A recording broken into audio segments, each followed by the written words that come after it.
Hello everyone. हमने last chapter में देखा था कि लीन एलेक्सी के लिए स्नैक्स लेकर आता है और इन दोनों के बीच बहस हो जाती है। तो लीन उससे कहता है तुम्हें बस बिना किसी रीजन के लोगों को पीटना पसंद है। यह सुनकर एलेक्सी को गुस्सा आ जाता है और वह कहता है तुमने क्या कहा, तुम्हारी हिम्मत कैसे हुई मुझसे बात करने की। बोलकर एलेक्सी लीन के हाथ को पकड़ता है तो लीन अपने हाथ को छुड़ाते हुए गुस्से में कहता है छूना नहीं मुझे। ऐसा करने की वजह से वह दोनों नीचे गिर जाते हैं। तो एलेक्सी लीन को अपने इतने क्लोज देखकर उसे किस कर लेता है। तो यह देखकर लीन सोचता है वह क्या कर रहा है। उसके बाद लीन एलेक्सी को अपने से दूर करता है और कहता है तो तुम क्या कर रहे हो। लीन एलेक्सी से पूछता है तुमने ऐसा क्यों किया। लीन की बातों को सुनकर एलेक्सी स्माइल करते हुए कहता है क्यों, क्या यही नहीं है जो तुम चाहते हो। क्या यही कारण नहीं है कि तुम पूरे दिन एक स्टूपिड जोकर की तरह मुस्कुराते रहते हो। फिर एलेक्सी आगे कहता है तुम मेरा अटेंशन पाने के लिए जानबूझकर कोई घटिया परफ्यूम लगाते हो।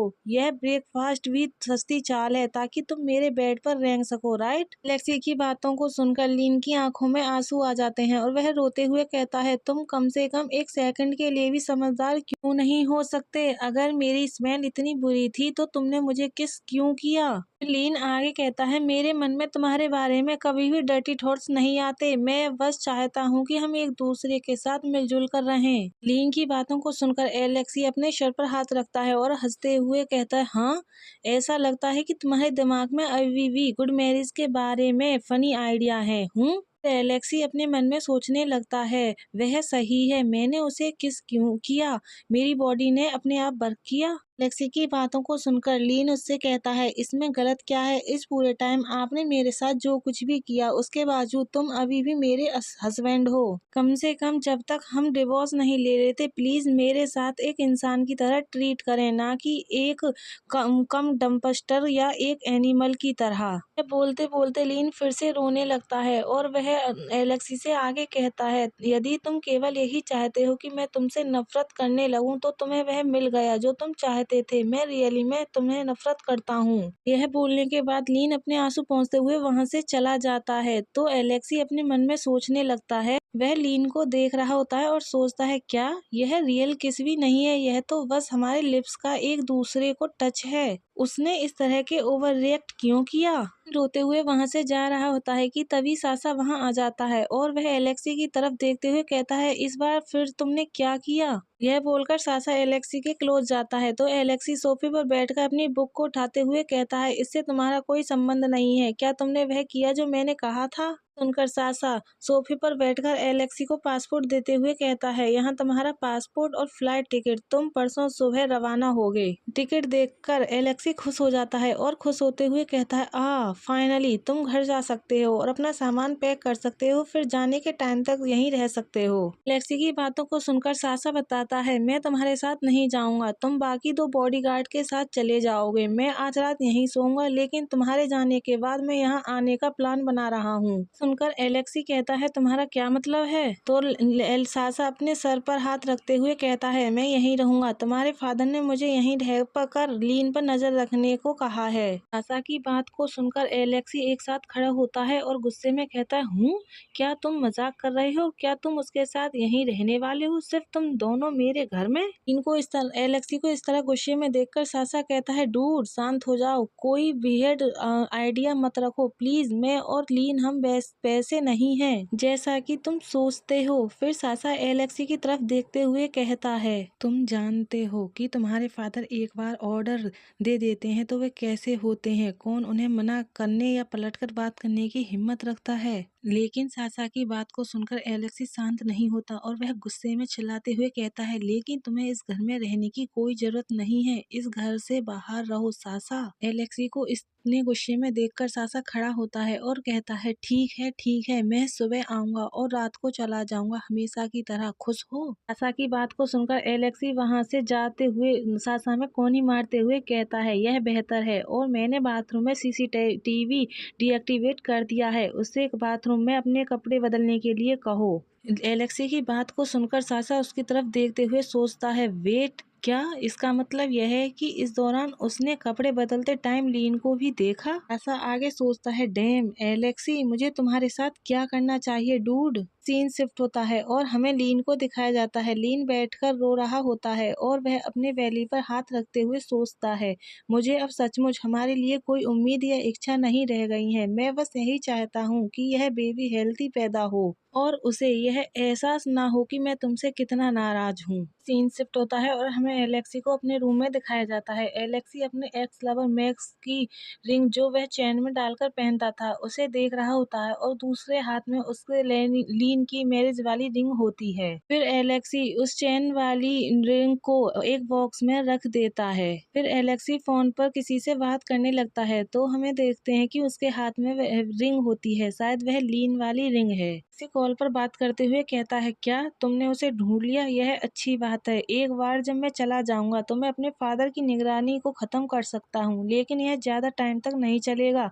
मैं सारी जिम्मेदारी तुम्हें लूंगा, इसलिए मेक श्योर करें कि जब तक मैं वहाँ नहीं पहुँच जाता तब तक तुम्हें उसे जीवित रखें। उनके दूसरी तरफ से आवाज आती है, मैं समझ गए यंग मास्टर, मैं आपके लिए सब कुछ तैयार कर दूंगा। आपका ट्रेवल सेफ हो। फिर सीन शिफ्ट होता है और हमें मॉर्निंग का सीन दिखाया जाता है जिस दिन एलेक्सी जा रहा होता है। एलेक्सी जा रहा होता है तो लीन और सासा उसे बाहर छोड़ने आते हैं तो यह देखकर एलेक्सी उन्हें देखकर कहता है, क्या बकवास है, मुझे बाहर भेजने के लिए तुम दोनों की जरूरत नहीं है। तो लीन सैड होकर एलेक्सी से पूछता है, क्या तुम ऐसा करके खुश हो? यह सुनकर एलेक्सी खुश होते हुए कहता है, हाँ डेफिनेटली, यह वही है जो मैं शुरू से चाहता था। एलेक्सी की बात को सुनकर लीन अपने आप को शांत कराने की एक लंबी गहरी सांस छोड़ता है और कहता है, हाँ बिल्कुल मैं समझता हूँ। फिर वह हंसते हुए एलेक्सी से कहता है, अपनी ट्रिप को एंजॉय करें और फन करें, अपना ख्याल रखें एलेक्सी, अपनी हेल्थ पर अधिक ध्यान दें। लीन की बातों को सुनकर एलेक्सी को गुस्सा आ जाता है और वह कहता है, व्हाट द फक, और फिर वह लीन को पीछे की तरफ धक्का दे देता है जिससे लीन का बैलेंस बिगड़ता है तो सासा उसे पकड़ लेता है। लीन को पकड़कर गुस्से में एलेक्सी से कहता है, हे तुम्हें क्या हो गया है? क्या तुम्हें उसके वर्ड्स हार्मफुल लगे या क्या?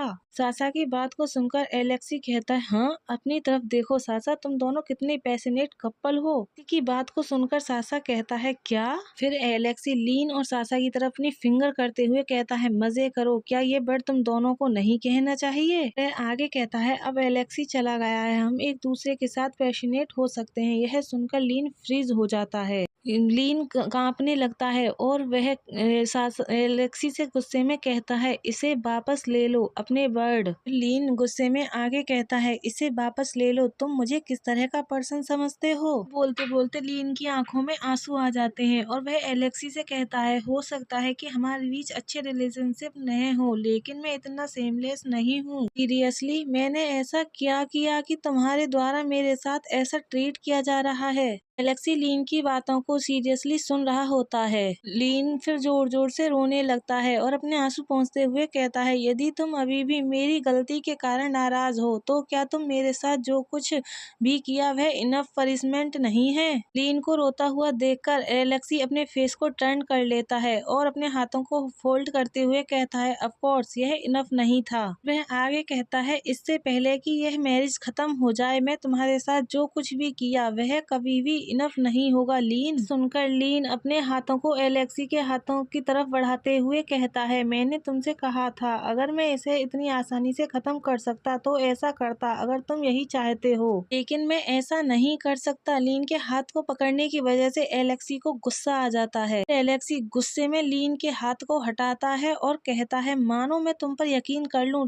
तुम मुझे कभी सच नहीं बताते और तुम मुझसे बहुत सी बातें छिपाते हो। मैं ऐसे लोगों से बहुत नफरत करता हूँ। इसी गुस्से में अपने फेरोमोन रिलीज करने लगता है तो लीन सोचता है, एक बार वह चला गया तो मैं उसके फेरोमोन्स की स्मेल नहीं कर सकता। सोचने के बाद लीन फिर से एलेक्सी के हाथ को पकड़ता है तो एलेक्सी उसकी तरफ गुस्से में देखता है तो लीन कहता है, थोड़ा सा और प्लीज पेशेंस रखें, तुम्हें जो चाहिए वह जल्द ही मिलेगा एलेक्सी। एलेक्सी गुस्से में फिर से हाथ हटाते हुए कहता है, मुझसे दूर हो जाओ, और फिर वह वहां से टर्न होकर जाते हुए कहता है, फक। अगर एलेक्सी वहां से चला जाता है तो लीन के पैर डगमगाने लगते हैं तो सासा उसे पकड़ते हुए कहता है कि क्या तुम ठीक हो? यह सुनकर लीन पलटकर सासा की तरफ देखता है और हंसते हुए कहता है, कम से कम आज तो मैं बिना पेन के सरवाइव कर पाऊंगा। यह देख कर सासा रिलीफ फील करते हुए कहता है, हाँ तुमने कुछ डेंजरस किया। तुम लकी हो कि उसने तुम्हें नहीं मारा, क्योंकि तुमने अचानक उसका हाथ 2 बार छुआ और पकड़ा था।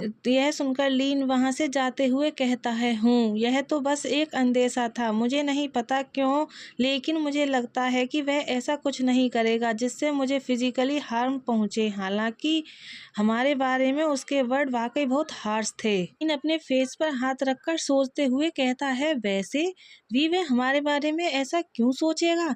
तो यह सुनकर सासा अपनी कुछ भी बातें नहीं बताता और हंसते हुए कहता है, ठीक है, क्यों रियली में इन शिफ्ट होता है और हमें दिखाया जाता है कि एलेक्सी पहुंच गया होता है। हम देखते हैं कि एलेक्सी कार में बैठा सोच रहा होता है, यह मुझे इतना परेशान क्यों करता है? उसने कुछ अलग बात है, लेकिन वह क्या है? यह सोचने के बाद एलेक्सी परेशान होकर अपने सर पर हाथ रखता है और लंबी गहरी सांस छोड़ते हुए कहता है, फक फक, यह परेशान करने वाला है। फिर कार रुकती है और बॉडीगार्ड गेट खोलते हुए कहता है, यंग मास्टर हम आ गए हैं। तो एलेक्सी उसकी तरफ देखता है। एलेक्सी अपनी कार से निकलता है और जाते हुए सोचता है, मैं इस बारे में बाद में सोचूंगा, अभी मुझे इस अनफिनिश्ड प्रॉब्लम पर फोकस करने की जरूरत है। फिर सीन शिफ्ट होता है और हमें कार्लोस के हाउस के घर का सीन दिखाया जाता है। कार्लोस का फोन बज रहा होता है। कार्लोस सोकर उठता है और अपने फोन को रिसीव कर कर अपने सर पर हाथ रखते हुए कहता है, डेरिल तुम्हारे अनुसार अभी क्या टाइम है? कार्लोस की बात को सुनकर डेरिल डरते हुए कहता है, सर तुम्हें जगाने के लिए आई एम सॉरी, लेकिन यह अर्जेंट है सर।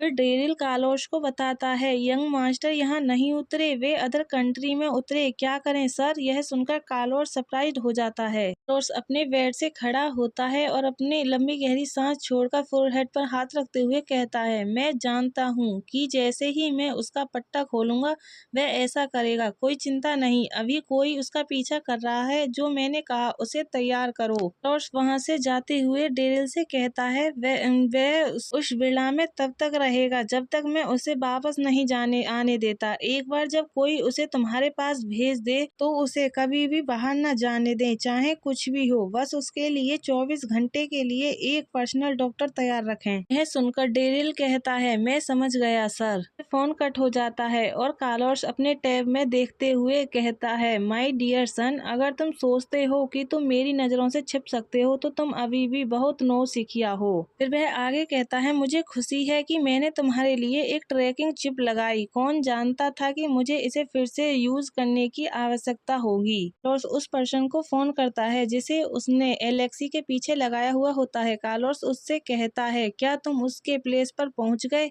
तो वह पर्सन सिगरेट पीते हुए कहता है, हाँ सर, मैंने उसे यहाँ से साफ देख सकता हूँ, वह अभी अभी एक होटल के सामने कार से उतरा है, अब मुझे क्या करना चाहिए? तो कार्लोस कहता है, अच्छा उसके क्लोज रहो, गैलरी इस होटल में होगा, जब वह उसके साथ काम कर ले तो एलेक्सी को ड्रग्स देकर उसे डेरिल के पास भेज दो। उसकी बात को सुनकर वह पर्सन एलेक्सी के पीछे जाने लगता है। तो कार्लोस फिर आगे कहता है, गैलरी के विषय में उसे खत्म कर दो। कार्लोस आगे कहता है, अपना काम क्लीन और नियर रखें इगोर। तो वह पर्सन स्माइल करते हुए कार्लोस से कहता है, रोजर सर। गाइस हमारा चैप्टर यहीं लास्ट होता है। आई होप आप सब लोगों को पसंद आया होगा। पसंद आया हो तो लाइक, सब्सक्राइब एंड कमेंट करें।